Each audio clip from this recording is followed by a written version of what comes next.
Welcome to the Game of Setups. Yes, that's a bad Game of Thrones knockoff, but in each episode we'll be taking a look at one of the best setups on the internet, giving it a score from 1 to 100, and then the current highest ranking score of the whole series will be crowned the King of Setups. But before we get started, let's take a quick look at the ranking system. In order to achieve a score of 100, there are 10 categories to satisfy: cable management, audio and video, PC, peripherals, functionality, organization, color coordination, personality, comfort, and X factor. Each category is worth 10 points, and that X factor category is designed to prevent 100s. To get a 10 in the X factor category, my jaw literally needs to drop to the ground when I see the setup. So will anybody get an 100?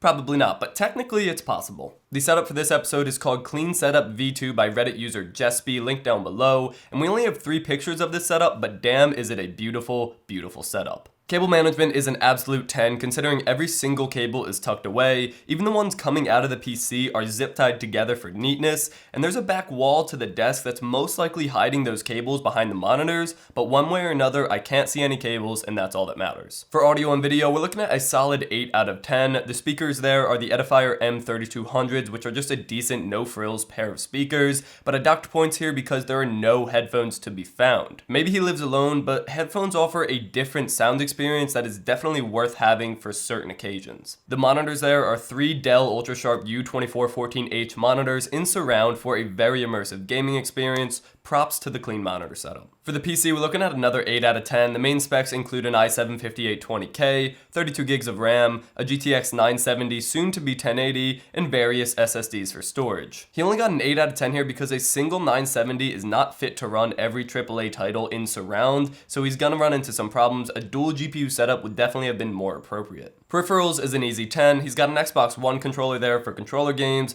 a Corsair K70 RGB with a cable routed through the desk, and a Logitech MX Master mouse. Well done. Functionality as a whole is a 9 out of 10, and functionality really stresses getting the job done, not really how well it gets the job done. So not having a pair of headphones and missing out on that intimate headphone listening experience is gonna dock a point off there, but the single 970 is not gonna dock any points because it can still run those games in surround. You're just gonna have to lower the settings. Organization is another easy 10. You can take one look at the setup and instantly appreciate the cleanliness and minimalism, despite how much is actually going on. Nothing seems out of place and everything fits. Again, well done. Color coordination is another 10. I mean, it looks like it was taken with a black and white filter. Everything is either black or white, and the colored LEDs on the K70 actually adds some nice flair. It really looks cool.